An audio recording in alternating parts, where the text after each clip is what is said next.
मध्य प्रदेश में अभी 24 के संग्राम की तारीखों का ऐलान होना बाकी है, लेकिन उससे पहले पार्टियों को अपनी बिसात बिछाने पसीने छूट रहे हैं। बात करें बीजेपी की, तो उसने उपचुनाव प्रबंधन समिति और संचालन समिति की घोषणा कर दी है, जिसमें प्रदेश अध्यक्ष वी.डी. शर्मा, सीएम शिवराज समेत बीजेपी के दिग्गज शामिल हैं। खास बात यह है कि पहली बार ज्योतिरादित्य सिंधिया भी पार्टी की समिति में शामिल हुए। इसके साथ ही इसमें उन सभी नेताओं को जगह दी गई है जो उपचुनाव में कथित तौर पर नाराज चल रहे थे या हैं। इनमें अनूप मिश्रा, गौरीशंकर शेजवार, लाल सिंह आर्य, दीपक जोशी, जयभान सिंह पवैया भी बीजेपी के विजय रथ के सारथी होंगे। कहीं कोई नाराजगी नहीं है, न जयभान सिंह जी पवैया जी की नाराजगी है, न पारुल साहू जी की नाराजगी है। मैं तो पार्टी का प्रदेश का अध्यक्ष हूं, मैं तो सबसे लगातार बात करता हूं। ये सब बातें ऐसी कहीं कुछ नहीं है। भारतीय जनता पार्टी जिस शब्द का मैंने उपयोग किया है, एक टीम स्पिरिट के साथ उपचुनाव लड़ेगी। बीजेपी नाराजगी की बातों को भले ही खारिज करे, लेकिन जो सामने दिख रहा है उससे लगता है कि कुछ तो अंदर खाने गड़बड़ चल रहा है। लिहाजा ऐसे नेताओं को कभी दफ्तर बुलाया जाता है तो कभी वरिष्ठ नेता खुद उनसे मिलने उनके घर पहुंच जाते हैं। डैमेज कुछ होता है तब कंट्रोल होता है ना। ऐसी कोई बात नहीं, डैमेज करने नहीं, कुछ सवाल ही नहीं है। उधर कांग्रेस बीजेपी के बागी प्रेमचंद गुड्डू, बालेंदु शुक्ला और केएल अग्रवाल जैसे बड़े चेहरों की ताक में है, लेकिन उससे पहले उसके घर में ही घमासान मच गया है। कहा ना कि राकेश चौधरी जी के साथ तो मेरी दिक्कत ये है, ऐसे समय में धोखा देकर गए वे जबकि अविश्वास प्रस्ताव हो रहा था। अगर मुझसे राय मांगी जाएगी तो मैं कहूंगा इनको कांग्रेस में बिल्कुल नहीं लेना चाहिए। दिग्विजय सिंह जी किस अथॉरिटी में आज कांग्रेस में है? जैसे राकेश चौधरी हैं वैसे एक सामान्य कार्यकर्ता के रूप में है, प्रत्याशी हैं राज्यसभा के। आज क्या उनको ये अधिकार मिल गया है आदरणीय कमलनाथ जी की तरफ से, आदरणीय सोनिया जी की तरफ से, आदरणीय राहुल जी की तरफ से, वो इस तरीके के वक्तव्य दें जनता में आके, प्रेस के सामने आके?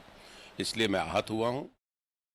कांग्रेस नेताओं के बयान अपनी जगह है, लेकिन बीजेपी के बागियों के भरोसे बैठी कांग्रेस के अपने कुनबे में भी कलह कम नहीं है। टिकट तय करने में मुखिया कमलनाथ की राह में कई रोड़े हैं। अंदर की खबर है कि कांग्रेस का एक धड़ा उनके मोहरों का विरोध कर रहा है। ऐसे में उनकी कितनी चल पाएगी या हर बार की तरह फैसला दिल्ली से होगा, ये बड़ा सवाल है।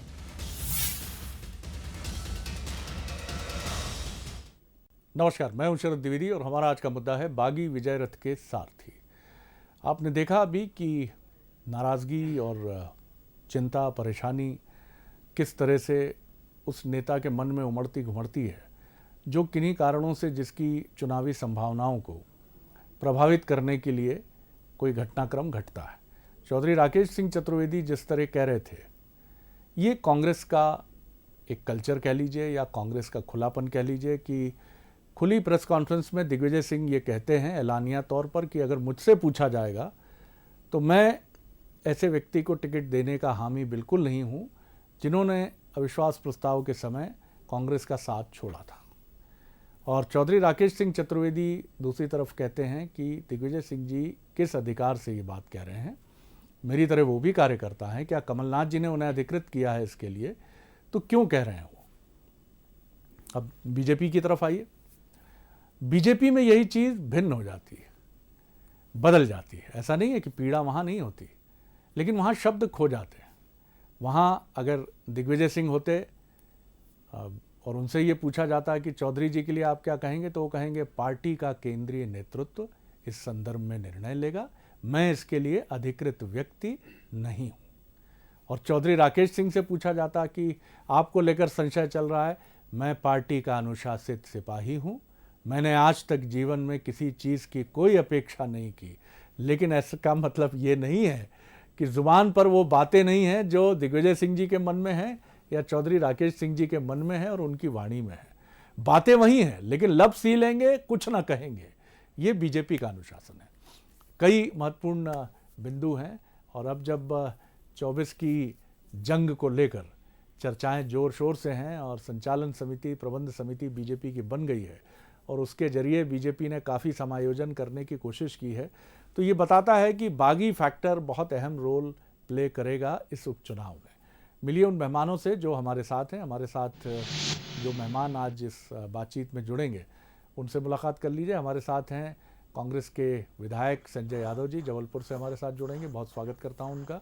मेरे साथ स्टूडियो में हैं बीजेपी के युवा नेता और प्रवक्ता राहुल कोठारी जी, उनका मैं बहुत स्वागत करता हूं। वरिष्ठ पत्रकार राजनीतिक विश्लेषक प्रभु पटेरिया जी हैं, उनका स्वागत है। और हमारे विशेष संवाददाता जुगल किशोर शर्मा हैं, जो बीजेपी की बीट निरंतर देखते हैं। जुगल, एक छोटी टिप्पणी आपकी लेकर आपको मैं फ्री करूंगा। मुझे बताइए कि क्या चल रहा है बीजेपी के अंदर खाने में, और ये जो कमेटी बनी है, इस कमेटी को देखकर ऐसा लगता है कि इसका मुख्य उद्देश्य असंतोष और असंतुष्टों को साधना है। क्या कहेंगे? जी हाँ, देखिए, जो कमेटी बनी है संचालन समिति और प्रबंध समिति, अगर हम संचालन समिति की बात करें तो निश्चित रूप से एक तो सबसे बड़ी बात उसमें यह है कि ज्योतिरादित्य सिंधिया पहली बार किसी बीजेपी की सक्रिय कमेटी के सदस्य बने हैं, ये एक अलग खबर है। लेकिन आप ये देखेंगे कि उन सभी नेताओं को इसमें समायोजित किया गया है जो विजय रथ की दिशा को भटका सकते थे। अब उन्हें ही सारथी बना दिया गया है ताकि विजय रथ जो है वो सीधे रास्ते पर चले। तो एक समायोजन हम कह सकते हैं उन नेताओं के लिए है जिनसे बीजेपी को थोड़ा बहुत डर था कि कहीं ये बगावत ना कर दें या अंदर खाने में कोई ऐसी भीतरघात की स्थिति ना बना दे कि जो उनका प्रत्याशी है वो जीत तक ना पहुंच पाए। तो निश्चित रूप से बीजेपी ने एक समायोजन किया है, बेहतर समायोजन किया है, और आगे हम देखेंगे कि इसके परिणाम क्या मिलते हैं। और यही कारण है, देखिए, कुछ तो गड़बड़ चल रहा है तभी बड़े नेता मिलने जाते हैं घर पर, या उन नेताओं को पार्टी कार्यालय बुलाया जाता है और लगातार उनसे संपर्क किया जा रहा है।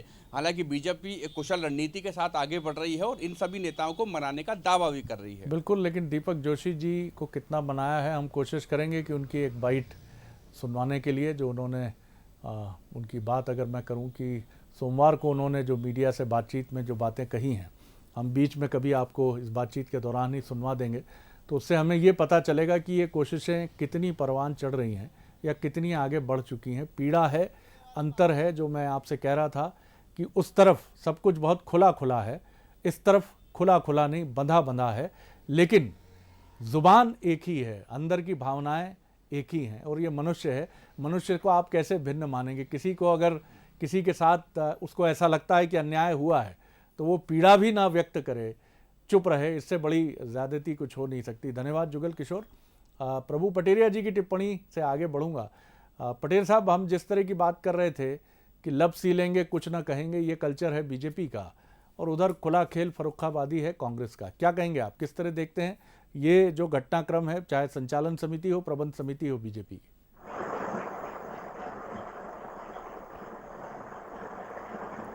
ये ध्वनि बता रही है कि कुछ तकनीकी समस्या जो है, ये समुद्र जैसी आवाज़, गड़गड़ाहट जो आप सुन रहे हैं।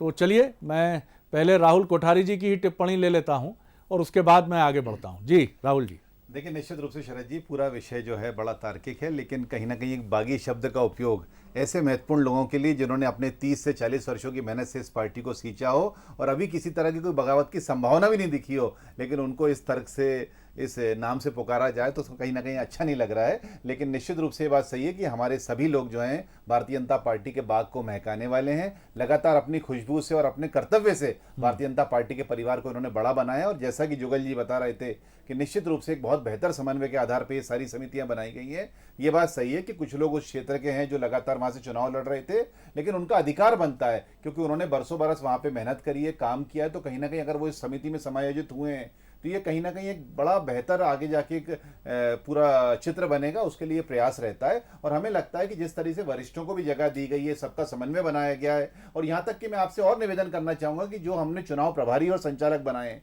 उनको भी अगर आप बारीकी से देखेंगे, कृष्ण मुरारी मोघे जैसे व्यक्ति, वरिष्ठतम व्यक्ति, वो बदनावर में जाके चुनाव संभालेंगे। लगातार आप देखेंगे शरदेंदु तिवारी सीधी के विधायक हैं, लेकिन अजय सिंह राहुल के खिलाफ चुनाव लड़े तो उनको जाके अशोकनगर में काम दिया जा रहा है। तो कहीं ना कहीं बहुत बेहतर तरीके से पूरा समन्वय इस आधार पर किया गया है कि सभी लोग संतुष्ट हों, क्योंकि राजनीति में संतुष्टता बहुत आवश्यक होती है, लेकिन केवल संतुष्टि से काम नहीं होगा। जिस तरीके से एक बेहतर बिछायत पूरी करनी पड़ेगी, बिसात बिछानी पड़ेगी, क्योंकि आसान चुनाव हम लोग नहीं मानकर चल रहे हैं, क्योंकि कांग्रेस जो है लगातार छल की राजनीति करना जानती है। और जिस तरह से उन्होंने लगातार खरीद फरोख्त की शुरुआत करी है, जिस तरीके से भारतीय जनता पार्टी में फूट डालने के प्रयास चालू करें हैं और भारतीय जनता पार्टी में यह दिखाने के प्रयास हो रहे हैं कि हमसे लोग असंतुष्ट होकर जा रहे हैं। निश्चित रूप से सिंधिया जी एक बड़े व्यक्तित्व थे, उनसे कुछ लोग पहले निराश होकर भाजपा में आए थे और उसके बाद वापस चले गए। तो ये बहुत एक सामान्य प्रक्रिया है जिसको लेके बहुत ढोल बजाने का काम कांग्रेस पार्टी कर रही है। और आप देख रहे हैं कि राकेश चतुर्वेदी जैसे व्यक्ति के लिए दिग्विजय सिंह किस तरह के शब्दों का उपयोग कर रहे हैं और अपनी निजी भड़ास निकालने की कोशिश कर रहे हैं। दीपक जोशी जी की बाइट अगर होगी तो मैं जरूर सुनाइएगा। लेकिन दीपक जोशी बहुत अनुशासित कार्यकर्ता है और दीपक जी की जब से कैलाश विजयवर्गीय जी से मुलाकात हुई, आप जानते हैं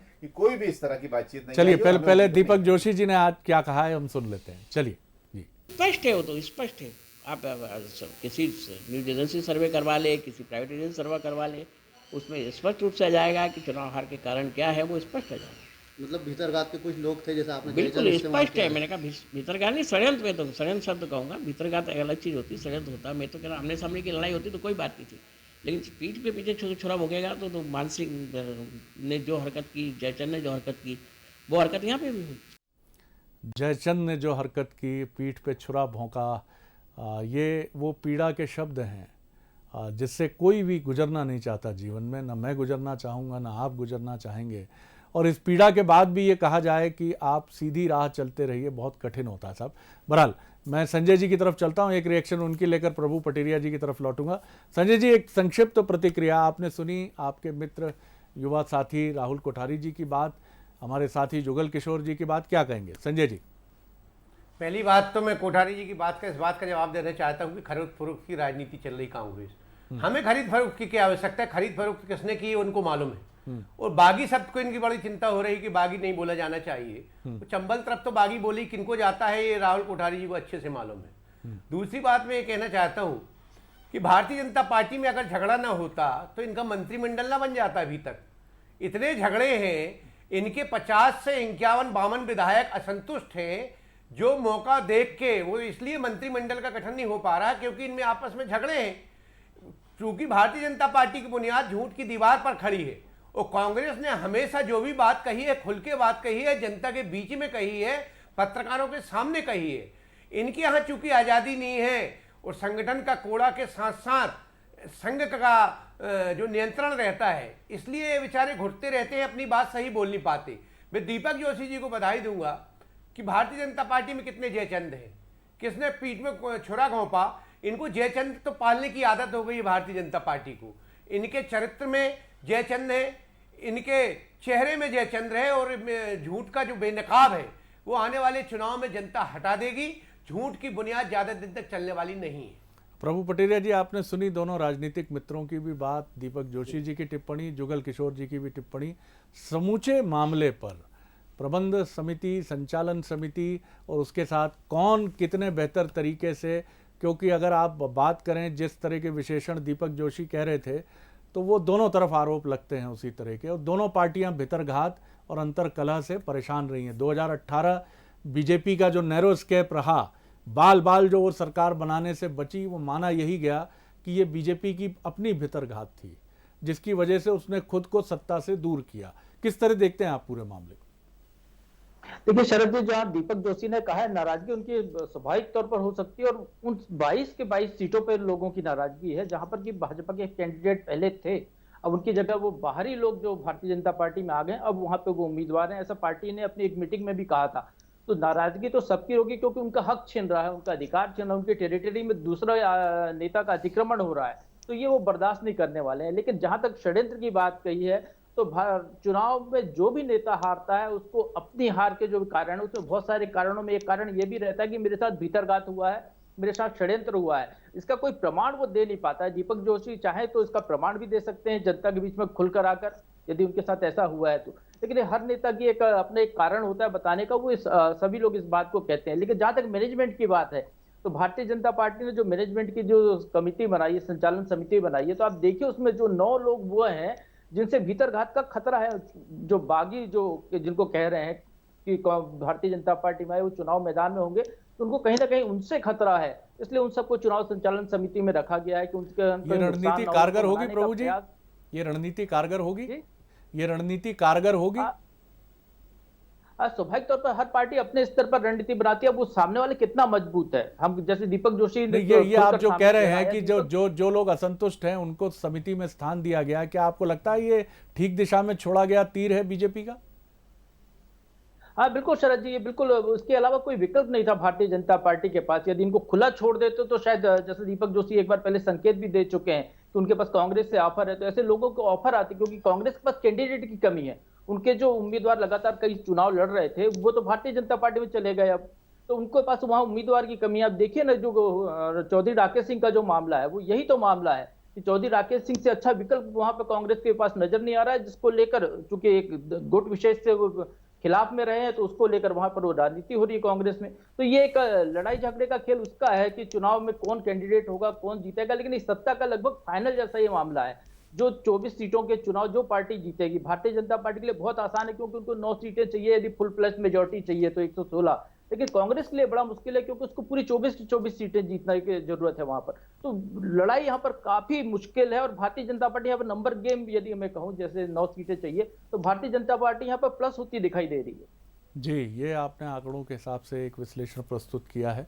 वक्त बताएगा कि कितना ये अनुमान और विश्लेषण सटीक साबित होता है, क्योंकि भारतीय जनता पार्टी के लिए ये तो है कि उसकी संघर्ष यात्रा कांग्रेस की तुलना में उतनी जटिल अभी प्रतीत नहीं होती है। राहुल जी। नहीं, देखिए, निश्चित रूप से ये बात सही है कि एक महासंग्राम है, महासंग्राम को लेकर सबको सतर्क रहने की आवश्यकता रहती है। लेकिन भारतीय जनता पार्टी के साथ एक अच्छा पहलू जो आप भी जानते हैं कि लगातार हम लोग कोरोना का बात हुई तो हम लोग सेवा कार्यों में लगे रहे। अभी हमारे पास जिस तरीके से नरेंद्र मोदी जी की केंद्र की सरकार के द्वारा 6 वर्ष के किए हुए काम, उसको लेकर हमें जनता के बीच में जा रहे हैं, वर्चुअल रैली कर रहे हैं, इस तरह के इतने कार्यक्रम लगातार हमारे बीच में चल रहे होते हैं कि जनता को हमसे कहीं पर भी कटाव महसूस नहीं होता। ये बात सही है। प्रबंध समिति बनाना, बाकी अन्य समिति बना के कहीं ना कहीं एक काम की चालना देनी होती है, जो भारतीय जनता पार्टी ने किया है। लेकिन फिर भी जब बात आती है कि आपस में सबको समन्वय लेकर चलने की बात में करने की, तो उसमें भारतीय जनता पार्टी हमेशा एक परिवार की तरह रहती है। ये बात सही है कि लंबे समय से जब लोग चुनाव लड़ रहे होते हैं, उनके मन में कई बातें आती हैं, कई बार बातें प्रकट भी हो जाती हैं। लेकिन भारतीय जनता पार्टी में परिवार की तरह सारे बातें निपटाने का हमेशा एक क्रम रहा है, और उस बात को लेकर मुझे लगता है कि इस बार भी बातें आगे बढ़ेंगी, और लगभग जैसा देख रहे हैं कि सभी बातें निपटा ली गई हैं। जिस तरह से समिति सामने आई है, और समिति देखिए अपने आप में कोई फाइनल नहीं होती, इसमें कभी कभी आगे बढ़ाना हो, नाम कम करना हो, बहुत सारी चीज़ों की संभावना रहती है। इसलिए हमें लगता है कि सब लोग परिवार की तरह काम करेंगे, और यदि पार्टी को लगता है कि और लोगों को भी शामिल करना है या फिर कुछ और काम में रद्दोबदल करना है, तो पार्टी अवश्य इस पर विचार करेगी। लेकिन चुनाव को लेकर जो तैयारी जिस तरह से भारतीय जनता पार्टी हमेशा करती है, चाहे मुख्य विधानसभा चुनाव की हम बात करें, आम चुनाव की बात करें, उसी तरह की तैयारी हमारी चालू हो गई। और कांग्रेस पार्टी की जो बात है वो आप देख ही रहे हैं कि जिस तरीके से अभी प्रत्याशी की ढूंढ चल रही है, और उसके बाद लगातार अभी जो, अगर मैं कहना चाहूंगा कि कमलनाथ जी के लिए बड़ा आश्चर्य होता है कि आज शिवराज सिंह चौहान जी पे आप आरोप लगाते हो कि आप इंदौर नहीं गए, लेकिन कमलनाथ जी आज लगातार 15 महीने मुख्यमंत्री रहे, उसके बाद मुख्यमंत्री पद से हटे हुए उनको 2.5 महीने हो गया, लेकिन वो प्रदेश कांग्रेस कार्यालय तक जाना उचित नहीं समझते, वो तो भोपाल के भोपाल में है। तो ऐसा कहीं ना कहीं कांग्रेस पार्टी जिस परिपाटी में काम करना चाह रही है, उसको देखते हुए लगता है कि अभी भी वो एसी रूम में बैठ के ही रणनीति बनाने का काम करेंगे। जनता के बीच में उनका संवाद खत्म हो चुका है। जनता के बीच में जाने में उनके अंदर खौफ भी है कि अगर जनता के बीच में गए तो कहीं ना कहीं उल्टी गालियां उन्हें सुनना नहीं पड़े। इसलिए देख के हमें लग रहा है कि भारतीय जनता पार्टी आराम से 24 में 24 सीटें जीतेगी। संजय जी, आप क्या कहेंगे इस पर? एक तो आपकी सारी उम्मीदें, हम बार बार ये विश्लेषण जब भी करते हैं तो एक बात सामने आती है कि आप निर्भर कर रहे हैं विश्वासघात के मसले पर, आप निर्भर कर रहे हैं बीजेपी के तथाकथित आंतरिक अंतर्कलह पर, और आप डिपेंड कर रहे हैं कि मंत्रिमंडल का विस्तार हो तो कुछ असंतोष और उभर कर सामने आए, 24 सीटों के लिए टिकट वितरण हो तो असंतोष और उभर कर सामने आए। ये आप अपने प्रतिद्वंदी की तथाकथित कमजोरियों पर आपकी निर्भरता, आपकी अपनी शक्ति पर आपकी निर्भरता कितनी है? बीजेपी कमेटी बना रही है, असंतुष्टों को समायोजित कर रही है, आपके यहाँ चौधरी जी के लिए क्या पैकेज है अभी तक स्पष्ट नहीं है। जी देखिए, पहली बात तो मैं आपको बता दूं, हमें विश्वास है आम जनता पर। उन 24 सीटों पर जो आम जनता निर्णय लेगी, जनता हमारे साथ है, ये बात स्पष्ट हो चुकी है। और अभी वर्तमान हालात ये है मध्य प्रदेश के कि शिवराज सिंह जी अकेले बल्लेबाजी कर रहे और मध्य प्रदेश में तवालता उद्योग कर रहे। तो बीजेपी में इस बात की भी छटपटाहट है दूसरे नेताओं में कि ये तो पूरे ट्रांसफर पोस्टिंग अकेले किए जा रहे हैं। तो स्वाभाविक रूप से बाकी भारतीय जनता पार्टी के जो मंत्री बनने की लाइन में है या जो नहीं बन पा रहे, उनमें एक छटपटाहट है कि बिगैर कोई निर्णय। और माननीय विवेक तनखा जी ने जो संवैधानिक बात कही है कि जो भी अभी निर्णय हो रहे हैं वो उन धाराओं के तहत जो निर्णय हो रहा है वो गलत हो रहा है कि कैबिनेट होना चाहिए, और जो भी निर्णय होना चाहिए कम से कम 11 सदस्यीय कैबिनेट होना चाहिए। लेकिन शिवराज जी असंवैधानिक कार्य कर रहे हैं, और राहुल कोठारी जी बोल रहे थे कि हम लोग जनता के बीच में जा रहे हैं अपनी भाजपा की नीतियों को लेकर। मैं आपको बता दूं कि अभी कोरोना के उसमें 144 धारा लगी हुई है जहां ज्यादा लेकर इकट्ठे नहीं हो सकती। फिर ये झूठ ने बोलने का काम कर रहे हैं कि हम लोग जनता के बीच में जा रहे हैं, कमलनाथ जी नहीं जा रहे। अभी 2 महीने से लगातार कोरोना संकट चल रहा है, हम उन मजदूरों के बीच में जा रहे हैं जिन मजदूरों को आपने असहाय छोड़ दिया था, जिनके पैरों में छाले आ गए, जो भूखे जा रहा था, पूरे मध्य प्रदेश में मजदूरों से आप पूछ लीजिए, पूरे मध्य प्रदेश में अगर मजदूरों की सेवा की है तो कांग्रेस पार्टी के लोगों ने की है, कांग्रेस के कार्यकर्ताओं ने की है। इनको मजदूरों का दर्द नहीं दिखता। आप कहते हैं कि हम अभी भारतीय जनता पार्टी की नीतियां लेके जा रहे हैं। भारतीय जनता पार्टी की आप कौन सी नीति लेके जाएंगे? इन 6 वर्षों में भारतीय जनता पार्टी अपनी एक काम बता दें जो जनहित में हो, जो सार्वजनिक हित में हो। मध्य प्रदेश ने रिकॉर्ड बनाया, उसकी बधाई आप मेरे को दोगे? लगा दी संजय जी, आज गेहूं खरीदी में मध्य प्रदेश ने देश में रिकॉर्ड बनाया है। आपको जानकारी होगी इस बात की, उसकी बधाई भी कृपया दीजिए। देखिए भैया, 30 रुपए क्विंटल किसानों से लिया गया, 35 रुपए आपके भारतीय जनता पार्टी के 4 विधायकों ने जबलपुर में 4 दिन पहले कलेक्टर को चिट्ठी दी कि किसानों से 30 रुपए पर क्विंटल पर वसूली की गई, अवैध वसूली की गई। ये किस कार्य पे हुई? मैं इस बात का ज्यादा खरीदी होगी तो स्वाभाविक रूप से भ्रष्टाचार भी 30 रुपए जब क्विंटल लिए गए तो आपके भारतीय जनता पार्टी के जो चुनाव लड़ चुके हैं, आप जबलपुर में पता कर लीजिए कि 3 दिन पहले भारतीय जनता पार्टी के चुनाव लड़े जो प्रत्याशी थे, जो हार गए हैं, उन्होंने स्पष्ट आरोप लगाया है कि 30 रुपए किसानों से खरीदी की गई। तो ये भ्रष्टाचार किसने किया? आपके लोग कह रहे हैं इस बात का। राहुल जी, आप जबलपुर कलेक्टर को फोन लगाइए और आप भारतीय जनता पार्टी के जो प्रत्याशी रहे पिछले चुनाव में उनसे फोन लगाइए कि आपने परसों ज्ञापन जाके उलझे रहिएगा, अपने लोगों के वेयर हाउस लगवाने में उलझे रहिएगा, तुलावटियों के माध्यम से वसूली करने में उलझे रहिएगा, नकली खाद बीज बेचने में उलझे रहिए, और भारतीय जनता पार्टी रिकॉर्ड पर रिकॉर्ड बनाएगी और 24 सीटें जीतकर भी एक नया रिकॉर्ड मध्य प्रदेश में कायम करेगी और आप लोग देखते रहिए। अवैध खनन शिवराज, ये तो वक्त बताएगा, ये तो वक्त बताएगा, ये वक्त बताएगा। वक्त का इंतजार करिए, बहुत जल्दी में नहीं रहिए। शिवराज जी को मालूम है कि मैं दोबारा मुख्यमंत्री नहीं बनने वाला 4 महीने बाद, इसलिए उन्होंने तबालता उद्योग शुरू कर दिया है। राहुल जी, कौन सा उद्योग आपको दिखाई दे रहा है? कमलनाथ जी के 2500 ट्रांसफर के मुकाबले तो अभी कोई 100 ट्रांसफर भी सामने नहीं आए हैं। जो आवश्यकता हो वो तो करने ही पड़ेंगे। तलुए चाटने वाले अगर आपके ऐसे लोग थे जो लगातार निरंकुश हो रहे थे, काम नहीं कर रहे, तो उसको तो देखना ही पड़ेगा। चलिए, अब हम अखबार पढ़िए। चलिए, बहुत बहुत धन्यवाद करता हूं राहुल कोठारी साहब, धन्यवाद संजय जी, बहुत धन्यवाद, और धन्यवाद प्रभु पटेरिया साहब। माहौल गर्म होने लगा है, चुनावी हवाएं इस मानसून में अब बता रही हैं कि मध्य प्रदेश में राजनीति का परिवेश गर्म हो रहा है, आरोप प्रत्यारोप का सिलसिला आरंभ हो रहा है। लेकिन इतना ज़रूर है कि इस पूरी लड़ाई में विजयश्री उसी का वर्ण कर सकती है जो कूल रहे, जो अपने भीतर के जो कुछ भी अंतर विरोध हैं उन पर वो नियंत्रण पाले, और जिसका नेतृत्व बहुत शांति से, संयमित भाव से आगे बढ़े, बेहतर रणनीति बनाकर। अब ये देखना होगा कि ये बीजेपी और कांग्रेस दोनों में से कौन बना पाता है।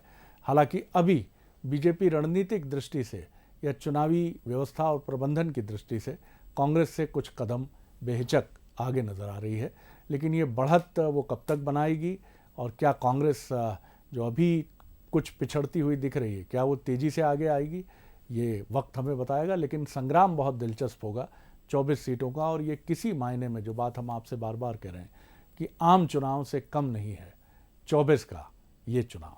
नमस्कार।